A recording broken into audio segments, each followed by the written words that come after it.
You know, once you start, there's no going back. I know. This means total commitment. Once you begin the path, there is no leaving the path. Are you sure you're ready for that?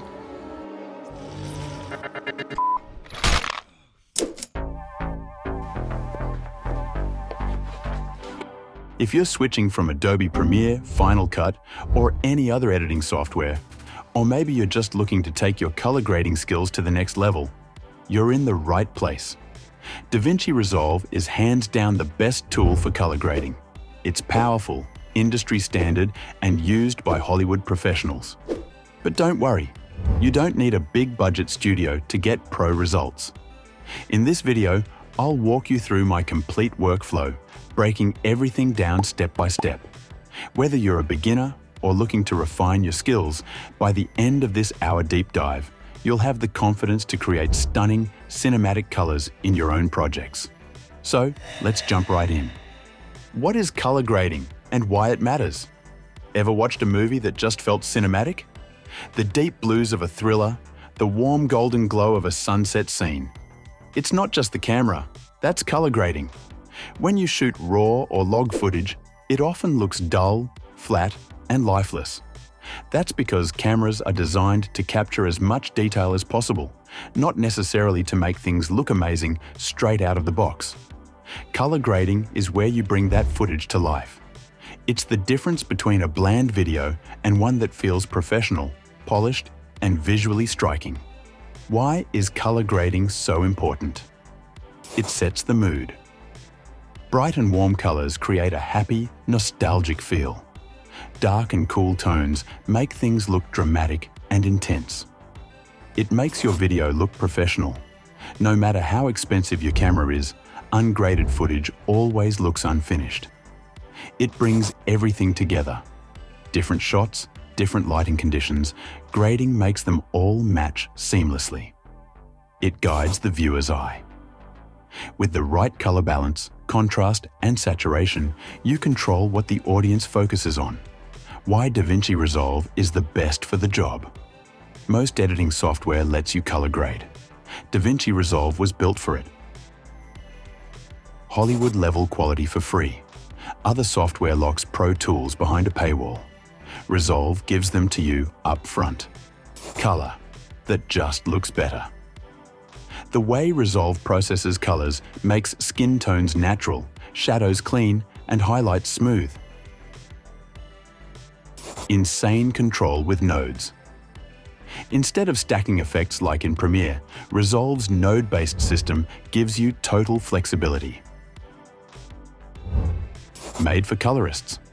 From advanced color wheels to HDR tools, it's designed to handle everything from YouTube videos to Hollywood films. If you want the best results without fighting your software, this is where you want to be. First, let's start with color management. Okay, what the hell is color management and why do you need it? Let's be real. Most beginners approach color grading the hard way. They slap on a LUT and hope it magically fixes everything. But LUTs are made for specific conditions, and when they don't match your footage, things get weird fast. So, you tweak every clip manually, adjusting color wheels, curves, and sliders, only to realize that no two shots look the same. In the end, you're stuck with inconsistent results, wasting hours fixing problems instead of actually grading creatively. Sound familiar? Don't worry, I've been there too. Here's the smarter way, and it's called color management.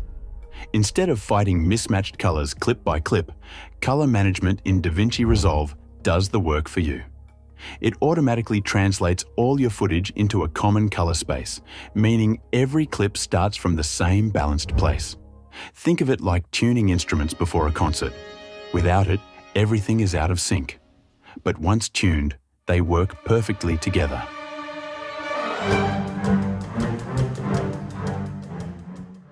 Why color management is a game changer. Faster workflow. Instead of endless adjustments, you get a clean, unified base, letting you dive straight into the fun part, grading. What you see is what you get. Your colors stay accurate from edit to export, avoiding unexpected shifts in the final render. If you've been struggling with LUTs or wasting time fixing every single clip, switching to color management will change everything. It gives you pro-level results with less effort, and once you try it, you won't go back. Before we dive into grading, let's quickly go over two important terms: color space and gamut. You've probably heard these words before, but what do they actually mean? And why should you care? Understanding these concepts is key to getting the best results in color grading. Once you grasp them, your workflow will be smoother and your footage will look better. So let's break them down in the simplest way possible. Color space is like a map that defines all the possible colors and brightness levels a device can capture or display.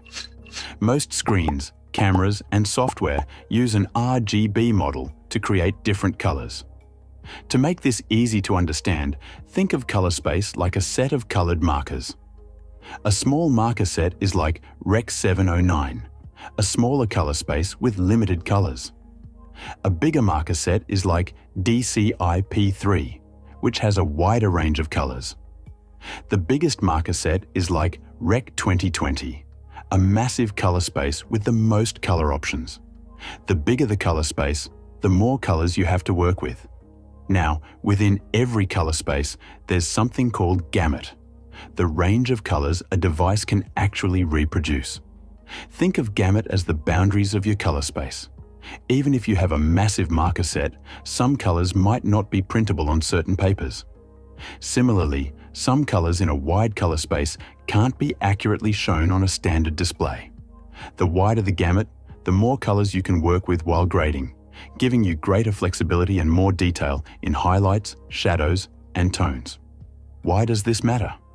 Color spaces aren't just about theory. They directly affect how your footage looks. Rec. 709 is the standard for most TVs and YouTube videos. Larger color spaces like Rec. 2020 or DaVinci Wide Gamut capture more color data, making them ideal for professional color grading. The good news? DaVinci Resolve lets you convert color spaces so you can take full advantage of the extra color data while keeping your footage looking consistent across different screens. Now that you know the basics, let's jump into DaVinci Resolve settings and set up everything for our grading lesson.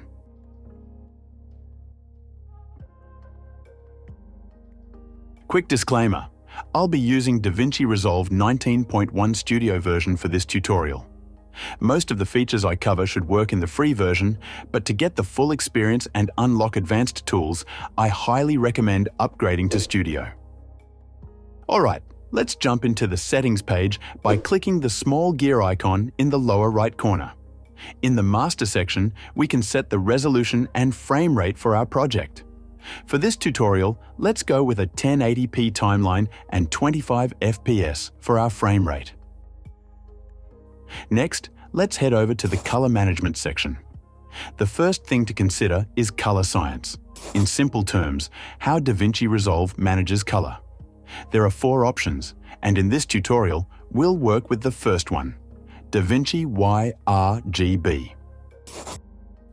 DaVinci YRGB, also called Display Referred Color Management, gives you more flexibility and control.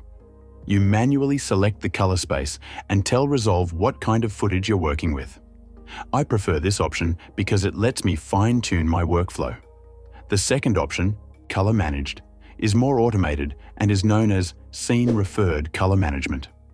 This simplifies working with different camera formats by automatically converting everything to a unified color space. In simple terms, DaVinci Resolve does the color conversion work for you. You just tell it which camera the footage comes from. The third and fourth options are ACES, Academy Color Encoding System.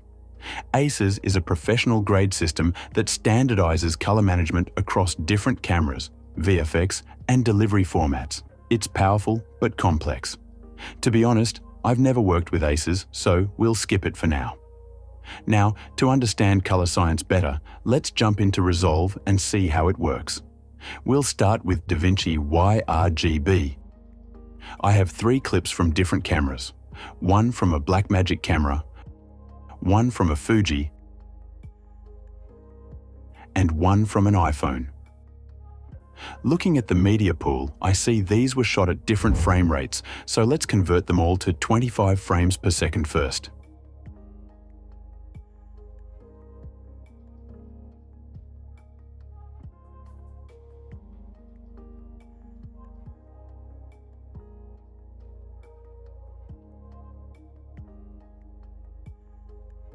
Let's drop our clips onto the timeline and trim them a little.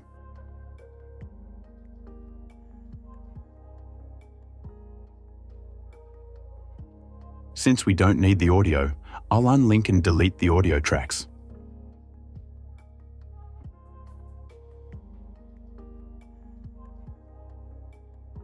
Alright, let's switch to the color page.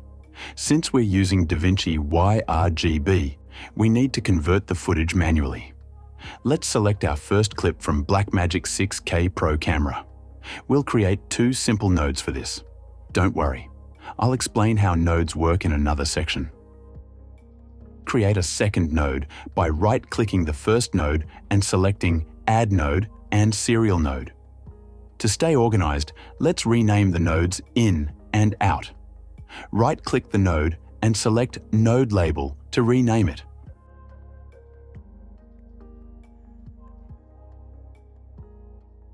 Now, open the Effects panel and look for a plugin called Color Space Transform, or simply CST. Drag it onto both nodes.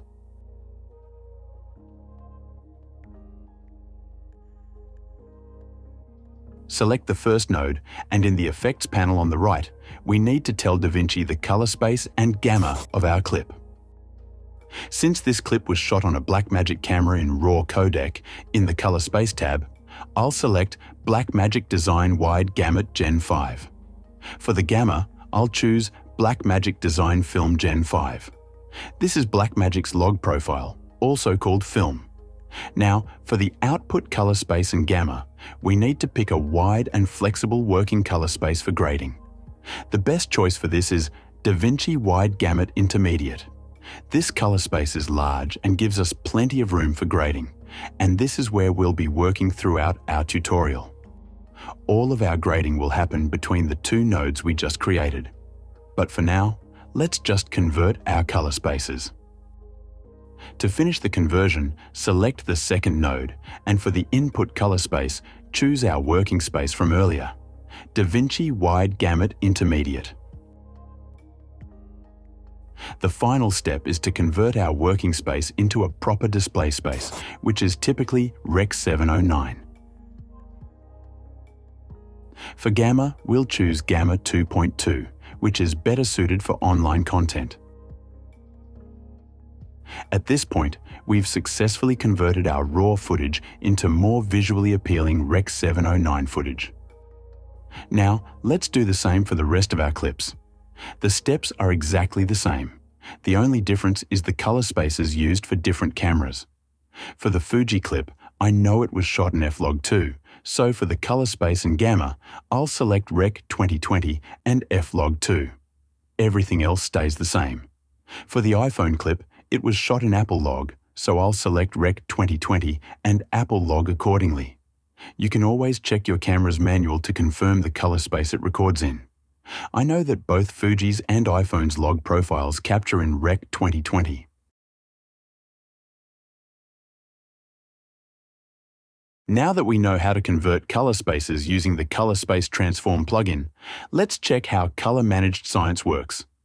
Go to the Settings page and back to the Color Management section. This time, select DaVinci YRGB Color Managed. Now, if we go to the Color page, we can already see that 2 of our clips have been automatically converted to Rec. 709.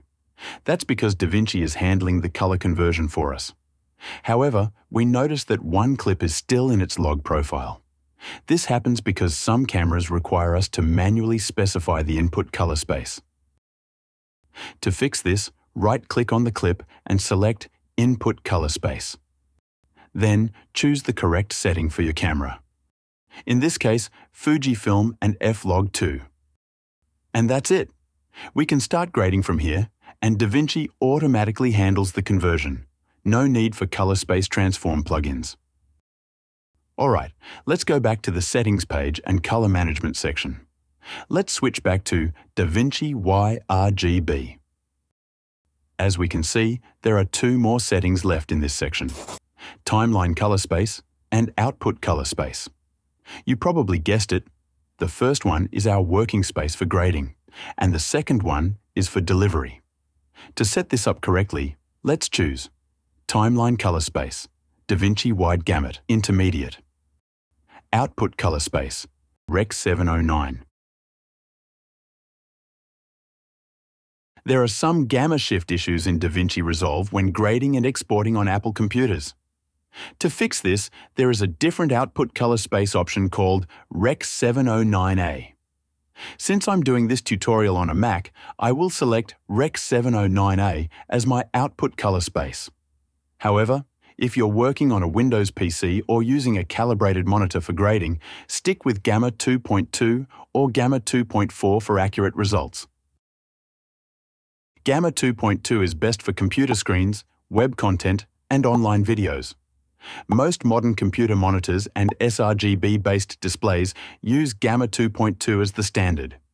It provides a slightly brighter image, which is better suited for typical indoor lighting conditions when viewing content on a monitor. Gamma 2.4 is best for TV broadcasts, cinematic content, and darker viewing environments. It produces better contrast and shadow detail when viewed in a dimly lit or dark room, such as a home theater setup. This gamma setting is often used for professional film and television production.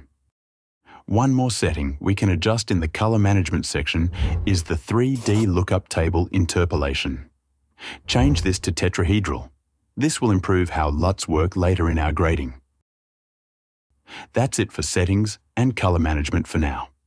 Now, let's take a look around the color page, where we'll be spending most of our time grading. Okay, let's take a look around the top section of the color page. Here, we can turn different panels on and off to customize our workspace. Let's start from the top left. First, we have the gallery, where we can save our color grades as presets for later use. There are two types of albums here. Still albums, where you can save grades and stills only for this project. And the much more powerful power grades, where you can save your grades for later use in any other project. You can create as many albums as you want by right-clicking in the empty space and selecting Add Still Album or Add Power Grade Album accordingly.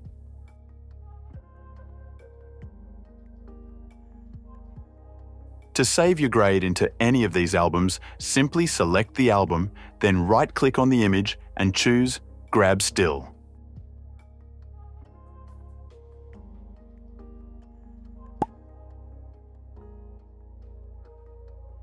This will save all your grading work, including nodes, effects, masks, and tracking data. Next to the gallery, we have the LUTs panel. From here, we can apply LUTs to our nodes by simply double-clicking on them. A nice feature here is the LUT preview.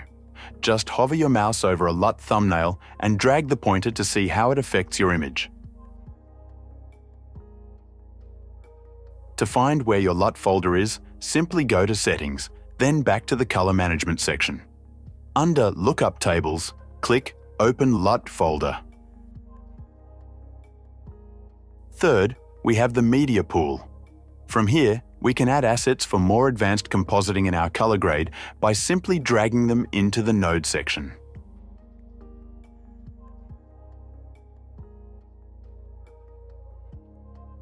The Clips section is pretty straightforward.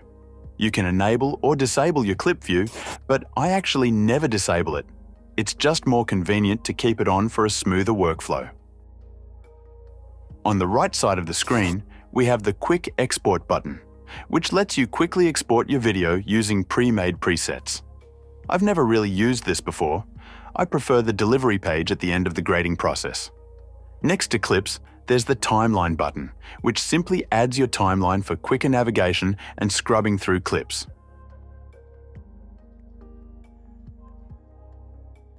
Next up is the Nodes section, where we'll be spending most of our time. You can disable it temporarily if you need more viewing space for a moment. The Effects panel is also used quite often. This opens up a panel with DaVinci's built-in effects, which we can drag onto our nodes. I sometimes disable this panel just to free up space when I don't need it. And finally, we have a fun and useful panel, the Light box. This opens a separate window where you can see all your grading work in one place. It is a viewing mode that displays all the clips in the timeline as thumbnails, offering a bird's-eye view of the project. It is useful for color grading and editing, providing an overview of all clips in the media pool, which makes it easier to organize, sort, and select clips. It also gives you additional tools to filter through different shots that you've worked on, or shots that you may not have even touched yet. Let's explore the rest of the page. Just below the video preview window, we have a few useful tools. The first one is simple. It's just for resizing the video preview window. If it ever gets messed up, I just press Z on my keyboard to zoom to fit. The next three tools are great for shot matching. The first one is called Image Wipe, and it does exactly what it says. To use it, select the clip you want to modify, then right-click on the clip you want to compare it to and select Wipe Timeline Clip. There are several wipe options to choose from, ranging from a basic horizontal wipe to an alpha wipe and more. Once you're happy with the wipe selection, you can start modifying your clip to match.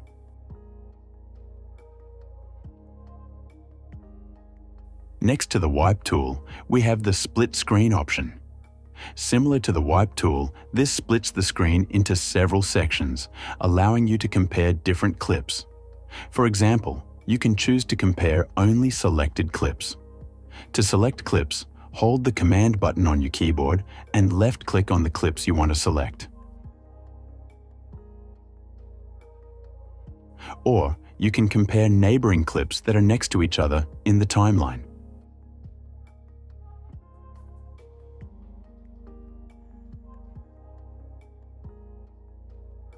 The last tool in this group is called Highlight.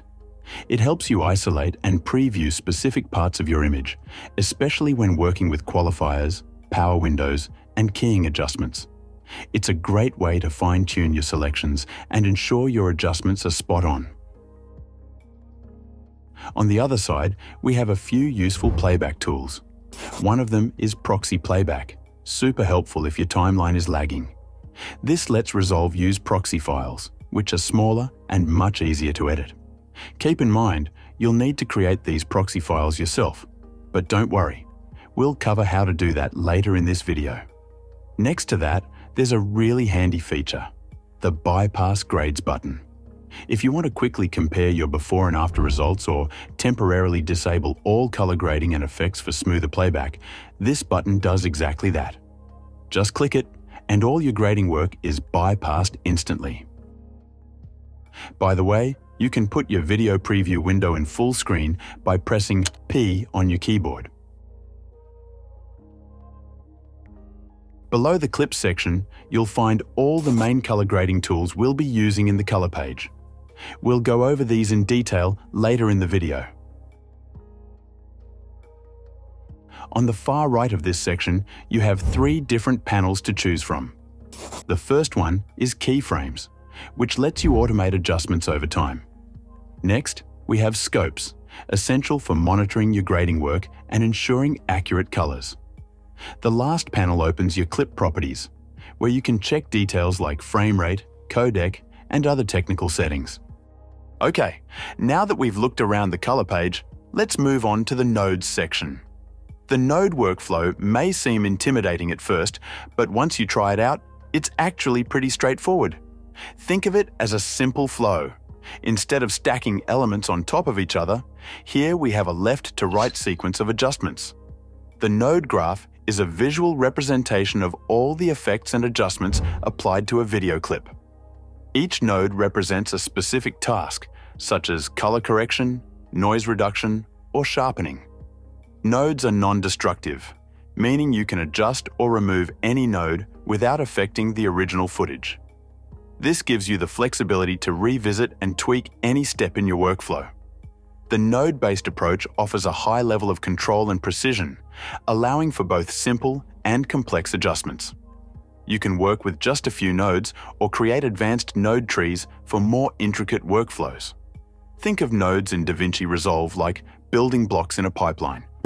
Each node represents a step in your color grading process, such as adding contrast, adjusting exposure, applying a creative look. They work sequentially, meaning each node builds upon the previous one. Think of nodes like a road trip where you stop at different places along the way. Serial nodes are like stopping at gas stations, restaurants, and viewpoints. Each stop adds something new to the trip. But once you've passed a stop, you can't go back without turning around, just like how each adjustment in a serial node builds on the previous one. Now, let's get back to the conversion nodes we made earlier. Remember, we created in and out conversion nodes, but all of our grading work should happen between them. One of the most common beginner mistakes is converting log footage to Rec 709 in the first node and then grading from there. But think about it. Why shoot in log in the first place if you're just going to convert it to a smaller color space and grade from there? That's why we use two conversion nodes, one for input, one for output, and keep the larger color space in between for grading. This way, we preserve more image data, giving us better control and higher quality results. So let's add one node in between our conversion nodes and name it Exposure. Just select the first node, right-click, and choose Add Node, Add Serial. Now, we can simply use one of our tools to adjust exposure. The best tool for this is the HDR Tools panel and the global wheel. This tool works directly in the color space we've chosen, making the results much more photometric. It also adjusts in stops, similar to how a camera's aperture works. Let's add one more node and name it Balance.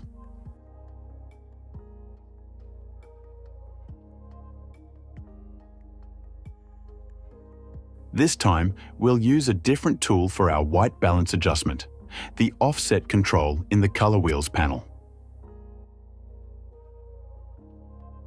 If you want to disable a node and check the before and after result, press Command+D on your keyboard or Control+D if you're on a PC. Okay, now that we know how to add a serial node, let's take it a step further and create a parallel node. A parallel node lets you apply multiple adjustments at the same time without affecting each other. Unlike serial nodes, which apply changes one after another, parallel nodes work independently but combine their effects for the final image. They are great for secondary color grading, allowing you to adjust specific areas separately without messing up your primary grade. Since they run in their own branch, any changes made won't break other adjustments in your node tree. As we already know, serial nodes work in a left-to-right flow. This means that if I decrease saturation in the first node, that change is passed to the second node, and I can't recover it there. But with parallel nodes, all adjustments are combined equally. So if I desaturate in the upper node, I can still bring it back in the lower node without losing any information. So, where do I actually use parallel nodes? One of the main uses is to separate primary corrections, like exposure and white balance, from secondary adjustments, such as hue shifts, selective saturation, or targeted color changes. Keeping these adjustments separate makes it easier to fine-tune colors without affecting the core corrections.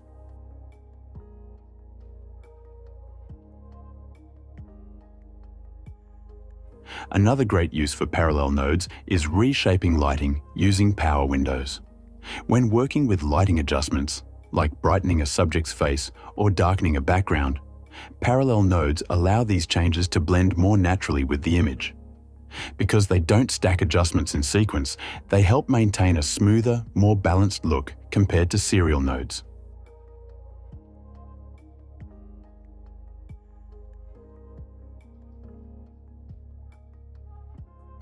Now that we've covered the most common nodes and how to use them, let's move on to scopes, which are an essential part of the grading process.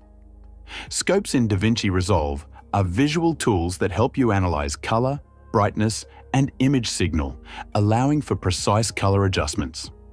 They provide a technical view of your image, helping you fix white balance issues, get correct exposure, Check saturation levels. Ensure accurate skin tones. I personally use a separate monitor to keep my most used scopes in one place for easier reference. Now, let's take a look at the different scopes available in DaVinci Resolve. Waveform. The waveform scope shows the brightness levels of your image from left to right. It measures pixel luminosity, with 0 representing pure black and 100 representing pure white. Unlike a histogram, which gives a general overview of brightness distribution, the waveform lets you see exactly where different brightness levels appear in your image. This makes it easier to spot overexposed or underexposed areas and adjust them accurately. Vector scope. The vector scope shows the color balance of your image. It's used for color grading and correction to ensure accurate and consistent colors throughout your project. It displays hue and saturation in a circular graph. The center represents no color, black or white. The outer edge represents full saturation. The 6 points around the edge correspond to the primary colors, red, green, blue, and secondary colors, cyan, magenta, yellow. The further the trace moves toward the edge, the more saturated the color is. If the trace stays closer to the center, the color is less saturated. A good rule of thumb is to avoid pushing the trace beyond the imaginary guideline to prevent oversaturation. The direction of the trace indicates the dominant color. For example, if the trace leans towards red, your image has a strong red tone. The vector scope also includes a skin tone indicator to ensure natural-looking skin tones. Ideally, skin tones should align on or just slightly to the right of this line. Using a power window, you can isolate the skin color and check its placement in the vector scope. You can enable the skin tone indicator in the scope's menu. Parade. The parade scope separates the red, green, and blue RGB color channels, allowing you to analyze their brightness and distribution individually. Like the waveform, the parade scope arranges brightness from 0 to 100. But instead of displaying everything together, it splits the 3 color channels into separate graphs. This makes it an essential tool for white balancing and color correction.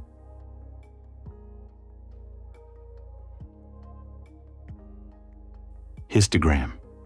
The histogram provides a graphical representation of an image's tonal distribution, displaying how bright or dark the pixels are. While it gives a general sense of exposure, it doesn't show where specific brightness levels appear in the image. That's why the histogram is best used alongside other scopes, like the waveform, for more precise adjustments. Alright, now as we know the basics of scopes, let's begin our grading process. The first step to learn is color correction. It's a crucial step in the color grading process that involves adjusting the colors and tones of your video footage to achieve a more accurate and natural representation of the scene as it was originally captured. Color correction focuses on correcting any issues in color, brightness, and contrast that may have occurred during filming or due to lighting conditions. This includes adjusting white balance, exposure, contrast, and saturation to ensure that the colors in the final image closely match what was seen by the human eye during the shoot. The goal of color correction is to restore the original look of the footage, compensating for any variations caused by camera settings, lighting changes, or other factors. This process ensures that skin tones appear natural and that colors are true to life. Let's start by going back to our conversion node and starting from scratch. We'll create 3 separate nodes between our conversion nodes: exposure, balance, saturation. As we discussed earlier, the best tool for general exposure is in the HDR Tools panel, called the Global Wheel.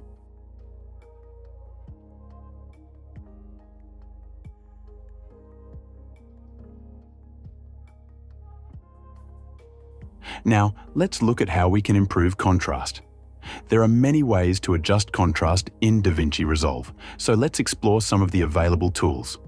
One simple method is using the contrast and pivot controls in color wheels.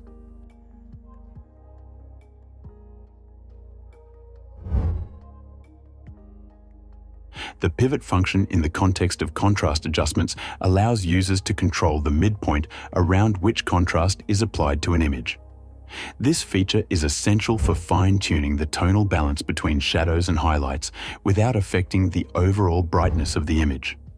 Now let's reset our node and try something different. Right-click on the node and select Reset Node Grade. The most common way to fine-tune your tonal look is by using the classic lift, gamma, and gain wheels. These work similarly to highlights, midtones, and shadows, but in a smoother and more gradual way, giving you more control over your image. Let's adjust them to our liking.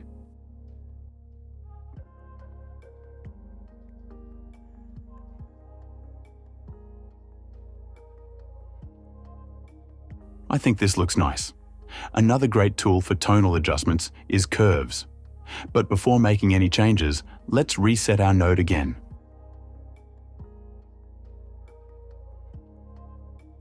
I'm not a big fan of curves, but let's create a simple S-curve for a decent contrast boost.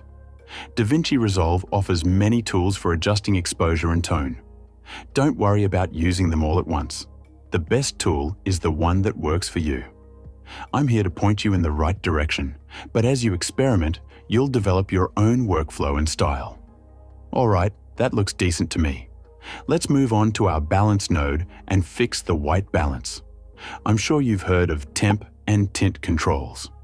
They might sound similar to what you find in cameras, but trust me, the most accurate results come from a different approach. Instead of using temp and tint, we can use the offset wheel, just like we did before. But here's the best way to do it.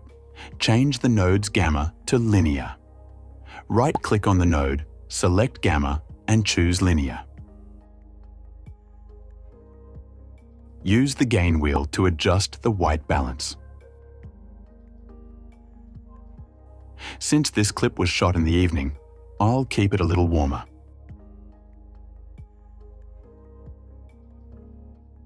This method gives the most photometric and natural-looking results. Now, let's move on to our third node, saturation. The simplest way to adjust saturation is by using the saturation knob in the color wheels.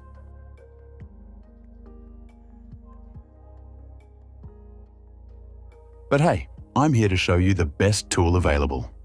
Let's change our node's color space to HSV, Hue, Saturation, Value. Right-click on the node, go to Color Space, and select HSV.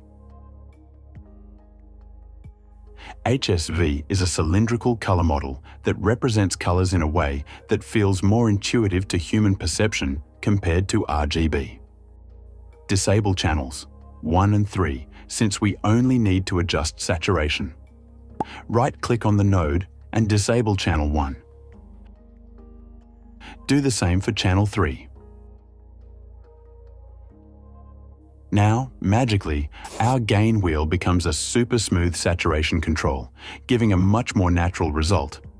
You can also use the gamma wheel to enhance less saturated areas and bring them forward. Looks pretty cool, yeah? Let's color correct our other two clips using the same approach. Here's the clip from Fujifilm camera. Clearly, this clip is way too bright. So let's bring the exposure down using our global exposure control from HDR Toolkit.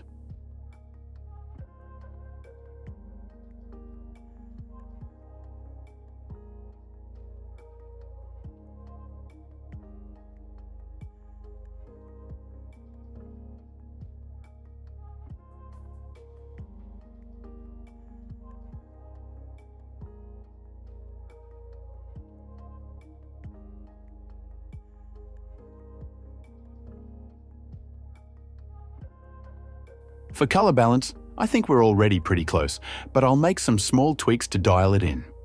I'll use the same method from earlier, switching the node's gamma to linear and adjusting with the gain wheel.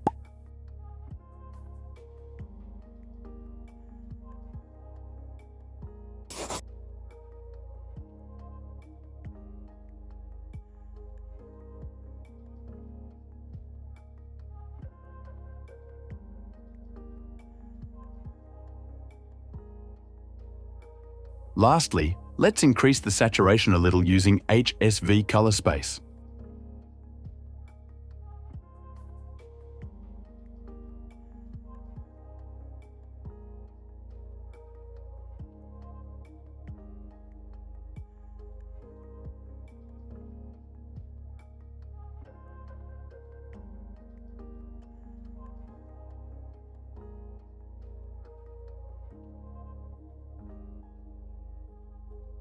This time, I'll use the gamma wheel to shape the saturation more naturally.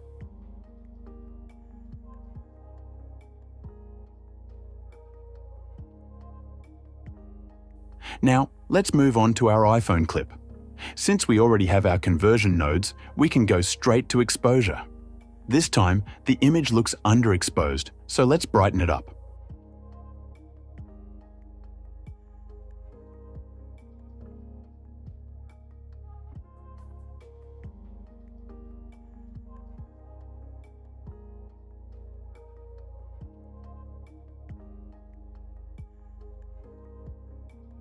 I don't really like the overall tonal look, so let's use the lift, gamma, and gain wheels to increase contrast.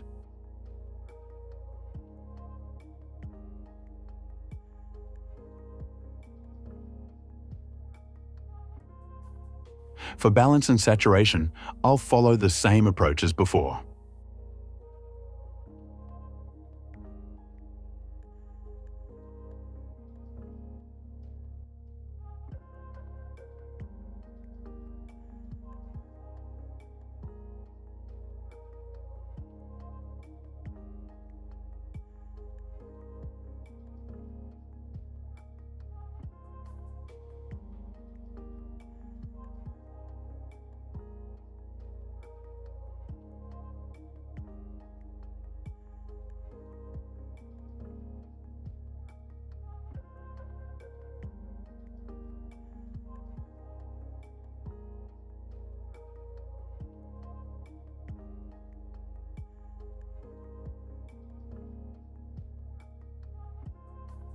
Alright, that's enough for our basic adjustments.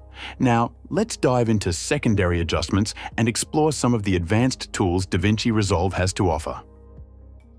Before we continue, I want to mention the sponsor of this video, which is no one. That being said, if you're enjoying learning new things about color grading, you can thank me by buying me a coffee. The link is in the description. We're going to use a powerful tool that lets us isolate and adjust specific areas of an image. Power windows.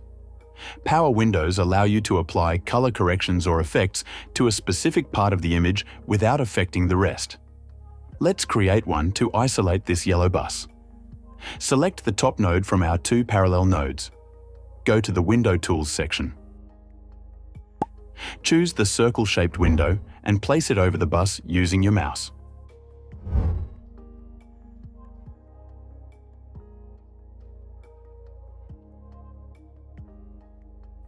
Now, let's adjust the shape. Inner dots let you resize the circle. The top middle dot lets you rotate the window.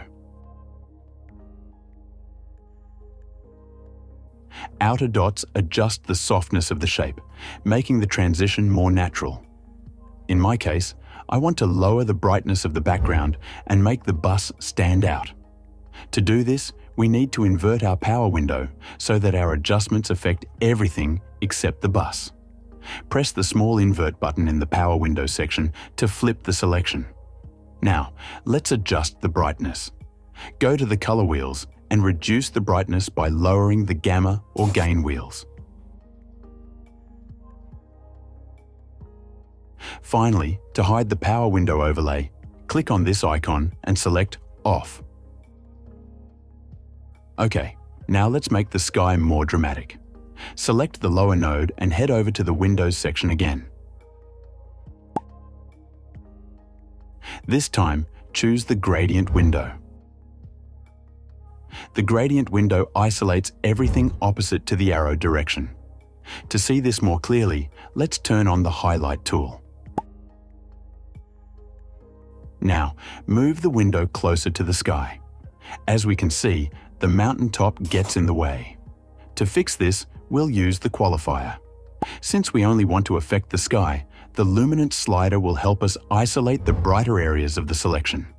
If the selection isn't showing, make sure the highlight tool is still on.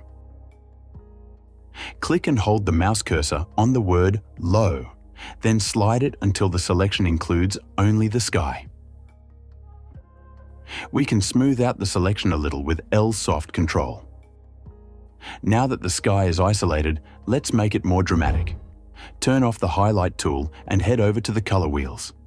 Dropping the gain slightly will darken the sky, and adding some mid-tone detail will enhance textures, working as a more stylized sharpening tool. And that's it. The sky now has a much more dramatic look.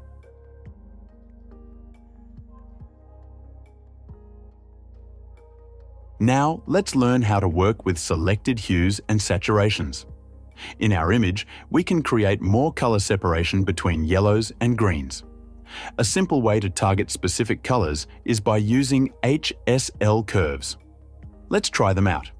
Create a separate node for this adjustment. Then go to the Curves section and select the Hue versus Hue curve. This curve lets you select a specific color and rotate its hue. Always make broad adjustments rather than small, precise ones. This keeps your image from breaking apart too easily. Now, select the yellow color dot and drag the rotation point down to shift the hue of the yellows. The colors are now more separated, but I don't like how saturated the greens are. To adjust saturation for specific hues, we can move to the Hue versus Saturation curve. This allows us to shape saturation levels for individual colors. However, I don't think curves are the best tool for this. If you want a more intuitive approach, I'd recommend trying tools like Color Slice or Color Warper. They give you much more control over color adjustments. But for this video, I'll just cover the basics. Now, let's create some color separation in this shot. I want to isolate the subject's skin tones so they stay as they are, while cooling down the background tones. There are many ways to do this, but for now, I'll use the qualifier to isolate the skin tones. I can simply click and drag over the skin in the image to get a rough selection. And remember, when working with qualifiers or power windows, always turn on the highlight tool to clearly see the adjustments you're making. Once we have our selection, we can refine it using the tools available here.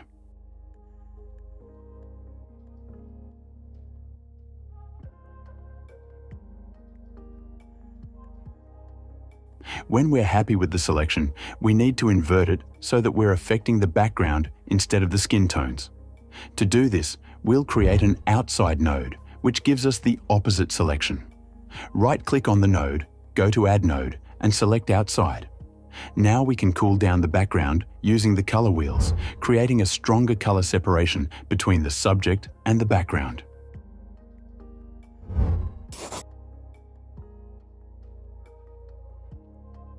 If the effect feels too strong, we can always reduce the opacity of the node. Just go to the Key section and lower the output key to your liking.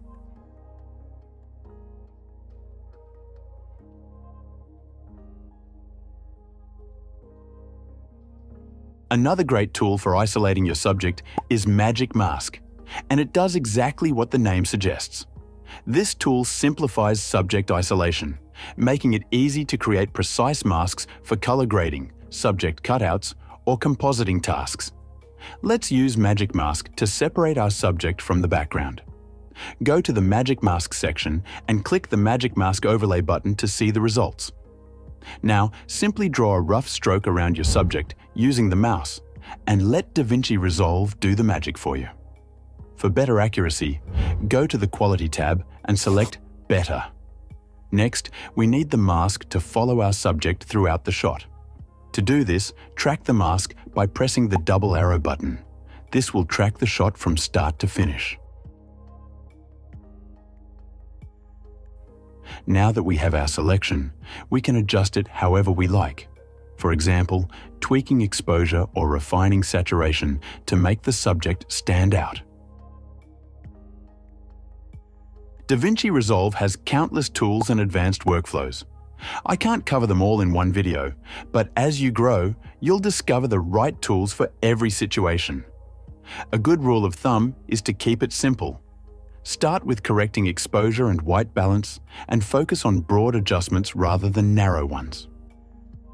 Let's take a look at how we transformed log footage into a color-corrected image using a mix of basic adjustments and advanced secondary techniques. Looks pretty nice to me. Now, let's talk about creative color grading, the process of shaping the mood and aesthetic of your footage. Color grading plays a huge role in storytelling and can deeply impact how the audience feels about a scene. You can experiment with lookup tables or craft your own custom look by combining split toning, creative contrast, and other adjustments across multiple nodes. This is where you get to inject your personal style into your footage. A great tool for this is DaVinci's Film Look Creator. With it, you can apply film-style color grading, use subtractive saturation techniques, add split toning, and enhance the image with halation and bloom effects. Let's play around with the sliders until we find a look that works for us.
Now, let's try to build a simple split toning effect using curves. For smooth curve bending, we'll enable editable splines.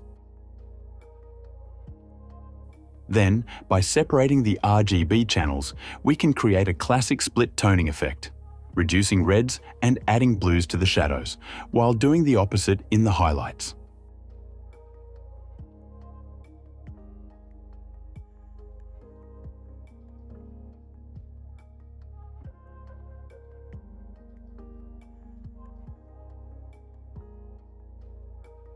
This method gives us a nice cinematic balance between warm and cool tones.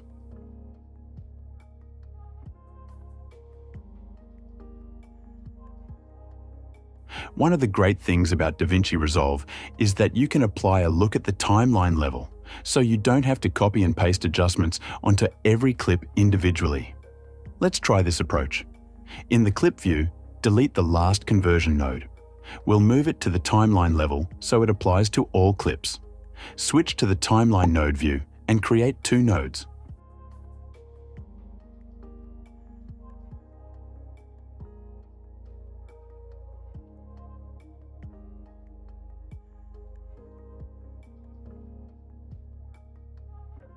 The last node will be our conversion node, as before, and the node before it will be where we apply our film look using Look Creator.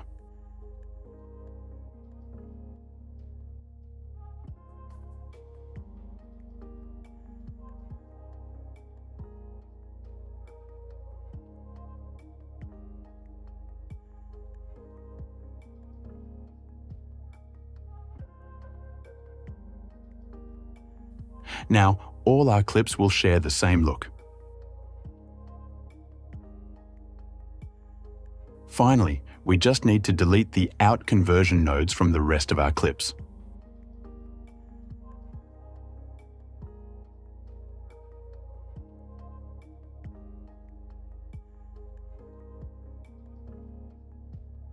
Another great way to create a cinematic look is by using LUTs. I'm sure you've heard about LUTs, or lookup tables. They can be a powerful tool when used correctly. Most LUTs you find online are hybrid LUTs, meaning they convert log footage to Rec. 709 while also applying a specific look. The problem is, these conversions aren't always accurate, which can make grading more difficult.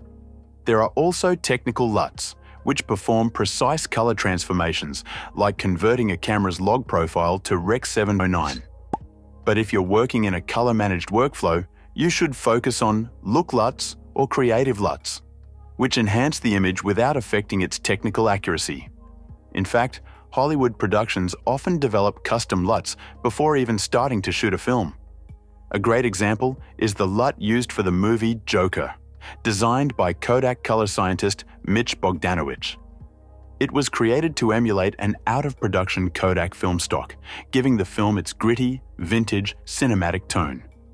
This custom LUT helped guide lighting decisions and maintained a consistent artistic vision throughout production. If you want to apply a look within a color-managed workflow, it's a slightly different process.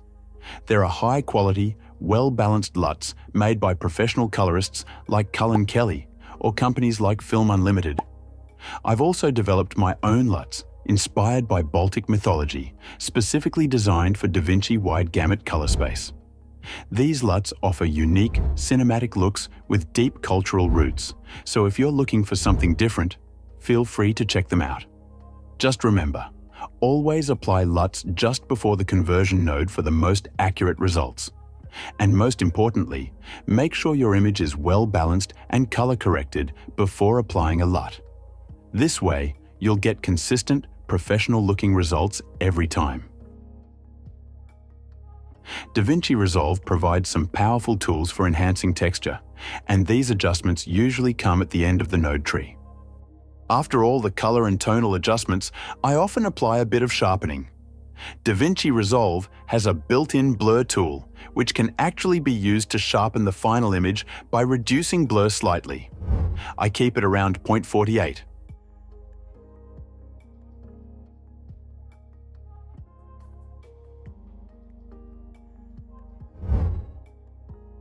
However, some cameras, especially DJI consumer drones like the Mini 4 Pro or DJI Action Cam, produce over-sharpened footage that looks unnatural.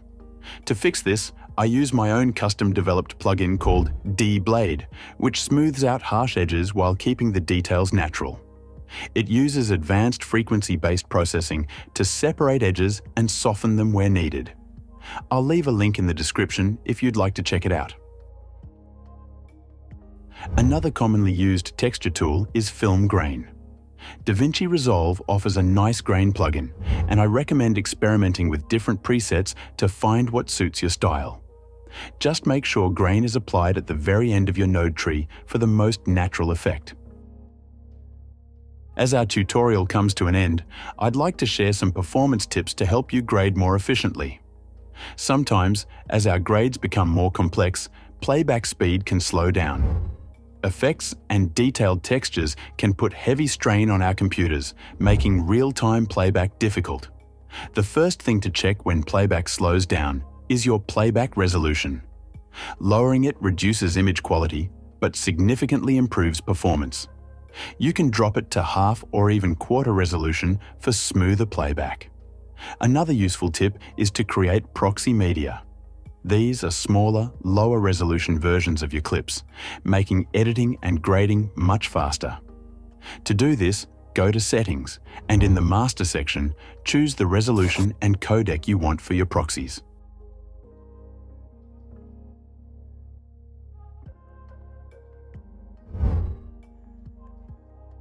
Then, go to the Media pool, select the clips you want to generate proxies for, right-click, and choose Generate Proxy Media. Once the proxies are created, you can switch between original media and proxy media using the tool at the top. A small icon on the timeline will indicate whether you're viewing the proxy or the original clip. Proxy media is a great tool, but personally, I prefer working with the original files whenever possible. If I need to export in 4K, I can work in a 1080p timeline and upscale it before delivery. This keeps my workflow fast and efficient. One last tip for smoother playback is render cache. This helps with heavy processing nodes that slow down performance. To enable it, go to the Playback menu, select Render Cache, and set it to User. Then, right-click on the heavy node, select Node Cache, and set it to On. Now, when you play the clip, DaVinci Resolve will render the node's effects for smoother playback. We've covered a lot in this tutorial, from setting up color management and understanding nodes to applying advanced adjustments and developing cinematic looks. By now, you should feel comfortable with correcting exposure and balancing colors, using nodes efficiently to build your grades, working with scopes to make precise adjustments, creating separation between elements in your image, using creative grading techniques to achieve a unique style. But remember, color grading is an art, and like any art form, it takes time and practice to master. The best way to improve is to experiment. Take what you've learned here and apply it to your own projects. Work on different types of footage, try out new techniques, and most importantly, analyze what works and what doesn't. A few key lessons to remember. One of the most important things to keep in mind is to always start simple. Before jumping into creative looks, focus on solid color correction. That means fixing exposure, white balance, and contrast first. A clean, natural image is the foundation of a great grade. Also, work non-destructively. Using nodes instead of baked-in adjustments allows you to make changes without affecting the entire grade. Using separate nodes for exposure, balance, saturation, and creative effects keeps your workflow organized and flexible. Scopes are your best friend. They help you make objective adjustments, ensuring your colors and brightness levels are balanced, even if your monitor isn't perfectly calibrated. Use both your eyes and scopes together for the best results. Another tip: learn to control saturation carefully. Oversaturation is a common beginner mistake. Instead of pushing colors too far, try subtle selective saturation adjustments or tools like HSV Color Space and Color Warper to shape your colors in a more natural way. Expanding your creative grading. Once you've mastered the fundamentals, start exploring creative color grading. This is where you can give your footage a unique identity. You can create looks inspired by cinema film stocks, specific moods or genres, warm nostalgic tones, cold sci-fi aesthetics, high contrast action film looks. Famous directors or movies. Play with tools like Look Creator, Curves, and Film Grain, and don't be afraid to push your creativity. Another thing to keep in mind, grading isn't just about making things look good, it's about enhancing the story. Color plays a huge role in how people emotionally connect to a scene. A warm, golden tone might create a sense of nostalgia or happiness, while a cool, desaturated look can make a scene feel cold and distant. Learning to use color intentionally is what separates a good grade from a professional one. Optimizing your workflow for speed and efficiency. As your grades get more complex, your computer may struggle with playback. That's why understanding performance optimization is key. Some things you can do to keep things running smoothly include lowering playback resolution to speed up performance, using proxy media when working with high-resolution footage, leveraging render cache for heavy nodes. And remember, you don't always need to work in a 4K timeline. Many professionals grade in 1080p and upscale before delivery, making the workflow much faster.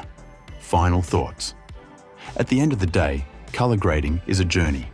The more you practice, the more you'll develop your own style and workflow. The techniques we covered in this tutorial are just the beginning. DaVinci Resolve is a powerful tool, and there's always more to learn.